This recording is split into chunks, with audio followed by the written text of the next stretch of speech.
Movie की शुरुआत Boston शहर से होती है, जहां पर हम दो पुलिस वालों को देखते हैं और वो भी विदाउट ड्रेस, जिनमें एक का नाम था निक और दूसरे का नाम था टेरी। यहां पर निक टेरी को एक बैग देता है जिसमें कुछ गन्स और रबर बुलेट्स होती है, जिससे हमें पता चलता है कि टेरी एक पुलिस वाला है, वो भी अंडर कवर, और इस वक्त वो एक मिशन पर है। इसके बाद टेरी निक के दिए हुए उन हथियारों को लेकर के रात के वक्त एक ड्रग डीलर के साथ जाता है ड्रग की डील करने के लिए, और वहीं निक एक और पुलिस वाले को अपने साथ लेकर ड्रग्स बेचने की एक्टिंग करने के लिए आया हुआ था। यहाँ पर वो टेरी और उस ड्रग डीलर को गन दिखा कर के कोशिश करता है पैसे छीनने की। तब टेरी निक की ही दी हुई गन और उस नकली बुलेट से निक और उसके साथी पुलिस वाले को शूट करके उस ड्रग डीलर के साथ यहाँ से भाग निकलता है। अब उस ड्रग डीलर को लगने लगता है कि टेरी ने सच में ही दो लोगों का मर्डर कर दिया है, इसलिए वो भाग जाता है टेरी को अकेला छोड़कर। इसके बाद टेरी भी मेट्रो में बैठता है और निकल जाता है यहाँ से।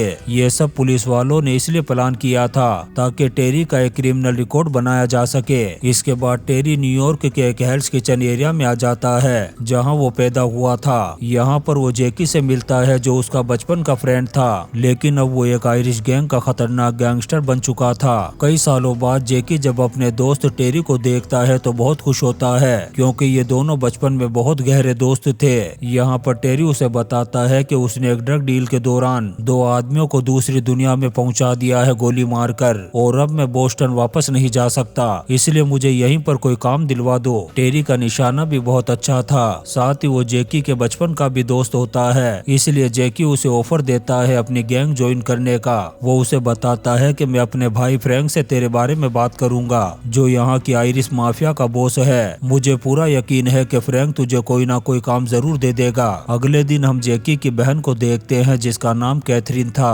वो टेरी को देखते ही पहचान जाती है, क्योंकि टेरी और वो स्कूल के दिनों में एक दूसरे को डेट किया करते थे। इसके बाद जैकी टेरी को ले जाता है अपने एक और दोस्त स्टीवी से मिलाने के लिए बीच पर। स्टीवी भी इतने सालों बाद टेरी को देखकर बहुत खुश होता है, लेकिन स्टीवी ने कुछ इटालियन गैंगस्टर से पैसे उधार लिए हुए थे। तभी वो इटालियन गैंगस्टर आ जाते हैं यहाँ पर और स्टीवी के साथ धक्का मुक्की करने लगते हैं पैसों को लेकर। ये देखकर के टेरी और जैकी धुलाई कर देते हैं उन इटालियन गैंगस्टर की और उनकी गन और पैसे भी छीन लेते हैं। तब वो इटालियन गैंगस्टर जाते हुए धमकी देते हैं कि तुम लोगों की तो पैंट गीली करके रहेंगे। इसके बाद जैकी टेरी को लेकर के अपने बड़े भाई और आयरिश माफिया के बॉस फ्रैंक के घर जाता है। यहाँ पर फ्रैंक टेरी से उसके बैकग्राउंड और पिछली जॉब के बारे में पूछता है। तब टेरी कहता है कि मैं टेक्सास में कंस्ट्रक्शन कंपनी और बोन के कुछ ड्रग डीलर के साथ काम कर चुका हूँ। टेरी के जाने के बाद फ्रैंक अपने खास आदमी पेट को बोस्टन जाकर के टेरी के बैकग्राउंड का पता लगाने के लिए कहता है। तब पेट बोस्टन जाकर के मिलता है उसी ड्रग डीलर से जिसके सामने टेरी ने अपने दोस्त और उसके एक साथी पर नकली गोलियां चलाई थी।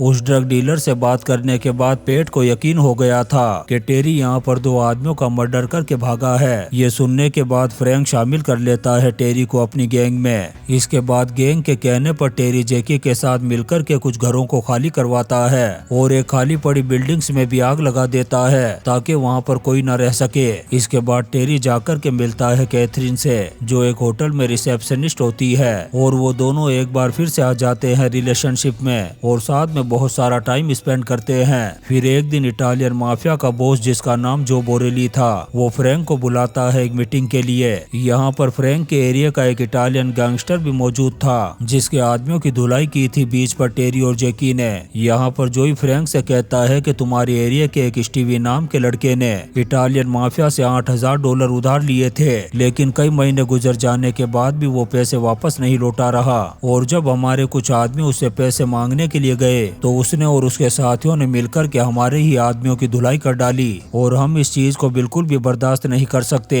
यहाँ पर जो फ्रैंक से कहता है कि तुम्हें स्टीवी को जान से मारना होगा। यहाँ पर हमें पता चलता है कि जोई का इटालियन माफिया ग्रुप फ्रैंक के आयरिश माफिया ग्रुप से बहुत ज्यादा बड़ा था, इसलिए फ्रैंक जोई से कोई भी दुश्मनी मोल लेना नहीं चाहता था। वो फौरन उसे हाँ कह देता है स्टीवी को मारने के लिए। इसके बाद वो पेट के जरिए से स्टीवी को बुलाता है खाली और सुनसान गली में, और यहीं पर काम तमाम कर देता है स्टीवी का। फिर अगले दिन टेरी और जैकी को स्टीवी की डेड बॉडी मिलती है। तब उनका पहला डाउट जाता है इटालियन गैंगस्टर पर। फ्रैंक इन दोनों से कहता है कि स्टीवी हमारी गैंग का मेंबर नहीं था और उसने इटालियन माफिया से बहुत सारे पैसे भी उधार ले रखे थे, इसलिए इस बात को अच्छी तरह से याद रखना कि हम में से कोई भी किसी भी इटालियन गैंगस्टर पर अटैक नहीं करेगा। ये सुनकर के जैकी को बिल्कुल भी अच्छा नहीं लगता।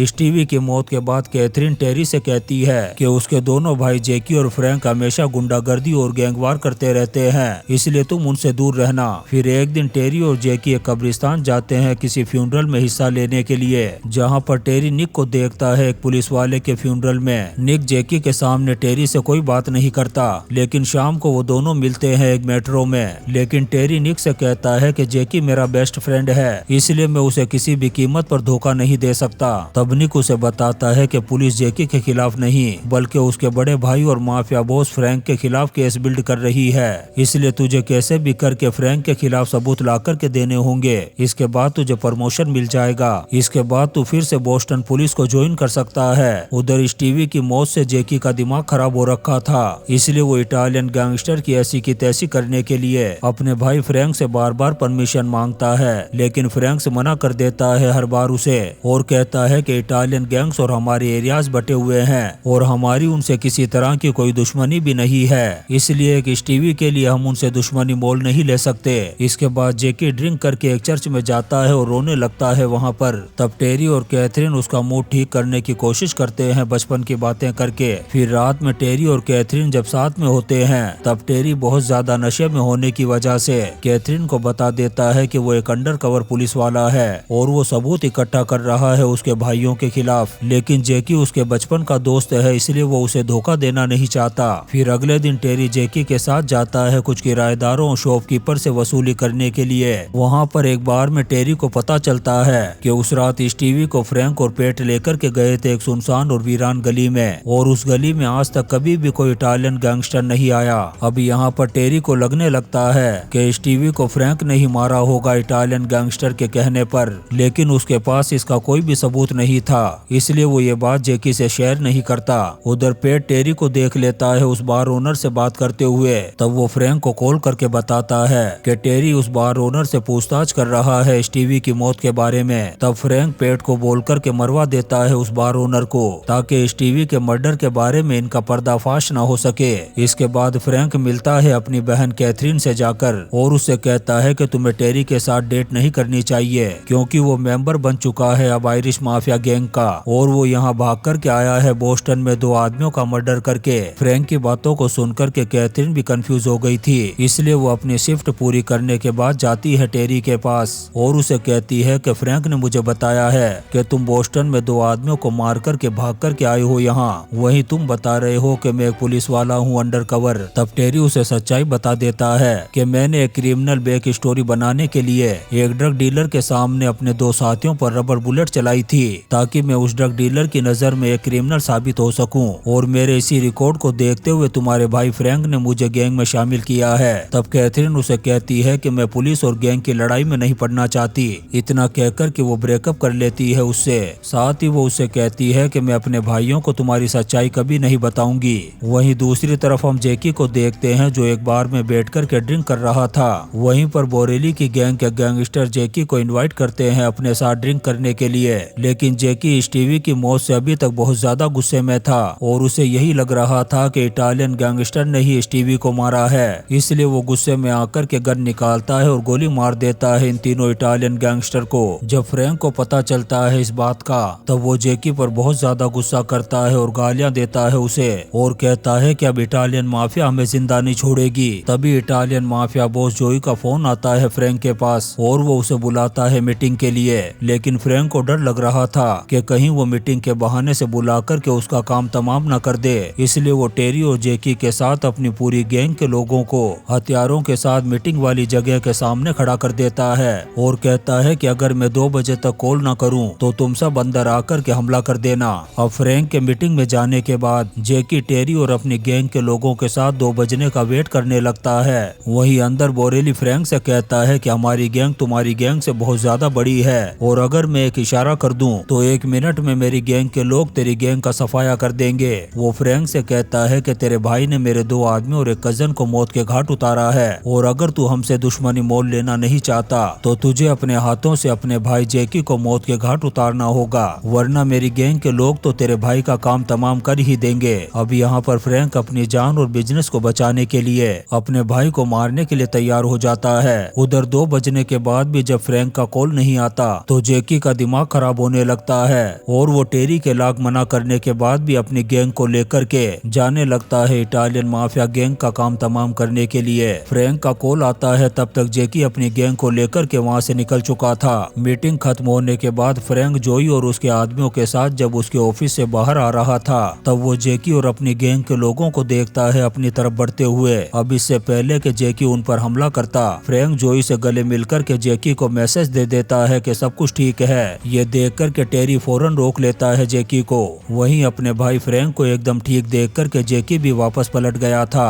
और इस तरह से एक बहुत बड़ा गैंगवार होते होते टल गया था। घर आकर के फ्रैंक झूठ बोलता है जैकी से कि इटालियन माफिया उन तीनों को खुद ही मौत के घाट उतारने वाले थे, लेकिन तूने उन्हें मार करके उनका काम आसान कर दिया, इसलिए वो तुझसे बहुत ज्यादा खुश है। इसलिए उन्होंने अफ्रीका से आ रही अपनी एक ड्रग की शिपमेंट को लाने का काम तुझे करने को कहा है, जिसके बदले में तुझे $25,000 दिए जाएंगे। इसके बाद फ्रैंक गले मिलता है जैकी से और उसे आज रात अकेले अमेरिकन नेवी के एक शिप के पास मिलने के लिए कहता है ताकि वो वहाँ पर जैकी को मार करके इटालियन माफिया से किया हुआ वादा पूरा कर सके। वहीं जैकी को इस चीज का बिल्कुल भी अंदाजा नहीं था। वो बहुत खुश था कि उसके भाई ने पहली बार उसे गले लगा करके कोई इम्पोर्टेंट काम दिया है। जब टेरी आता है जैकी के घर उससे मिलने के लिए तब जैकी उसे बताता है कि इटालियन माफिया अब मेरे पीछे कभी नहीं आएंगे। यहाँ पर टेरी उससे कहता है कि मैंने एरिया के कुछ लोगों से सुना था कि स्टीवी को इटालियन गैंगस्टर ने नहीं बल्कि तेरे भाई फ्रैंक ने मारा था। ये सुनकर के जैकी भड़क जाता है टेरी पर, यहाँ तक कि उस पर गन भी पॉइंट कर देता है। वो उसे बताता है कि फ्रैंक मेरा बड़ा भाई है जो अपने एरिया के लोगों को कभी भी नहीं मार सकता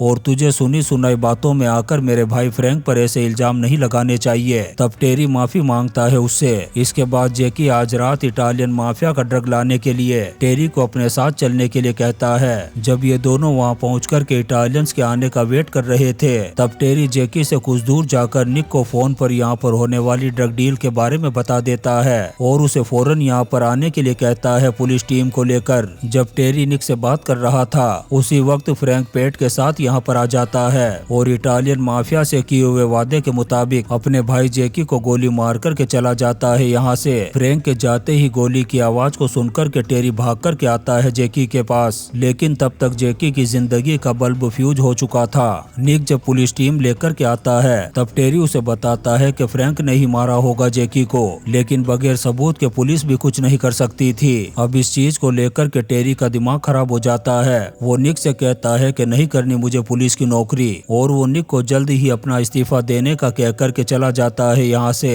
अगले दिन जैकी के फ्यूनरल पर टेरी फ्रैंक के पास जाता है और कहता है कि जहाँ जैकी मरा था मैं भी वहीं था, इसलिए मैं सब कुछ जानता हूँ। ये सुनकर के फ्रैंक उसे धमकी देता है कि तू भी संभल कर के रहना। यहाँ पर टेरी उसे कहता है कि तू धब्बा है गैंगस्टर के नाम पर, 1 नंबर का फट्टू है तू। इतना कहने के बाद वो अपनी बोस्टन पुलिस की आईडी और बैच उसे देख कर के यहाँ से चला जाता है। ये देख कर के पैंट गीली हो जाती है फ्रैंक की कि उसने एक पुलिस वाले को शामिल कर लिया था अपनी गैंग में और वो हमारे बारे में सब कुछ जान गया है। इसके बाद फ्रैंक अपने सारे आदमियों से कहता है कि टेरी को ढूंढ कर के मौत के घाट उतार दो। उसके आदमी टेरी को चारों तरफ ढूंढते हैं लेकिन वो इन्हें कहीं भी नहीं मिलता क्योंकि वो अपनी जॉब छोड़ कर के ट्रेन में बैठ कर के अपने शहर जाने वाला था। लेकिन तभी टेरी को रियलाइज होता है कि स्टीवी और जैकी को मारने के बाद भी फ्रैंक को कभी सजा नहीं होने वाली और वो अपने दोस्तों के कातिल को ऐसे ही जिंदा नहीं छोड़ सकता। इसलिए वो वापस जाता है अपने दोस्तों की मौत का बदला लेने के लिए। उसी दिन शहर में सेंट पैट्रिक्स डे की परेड हो रही होती है। जब सारा शहर परेड देखने में बिजी था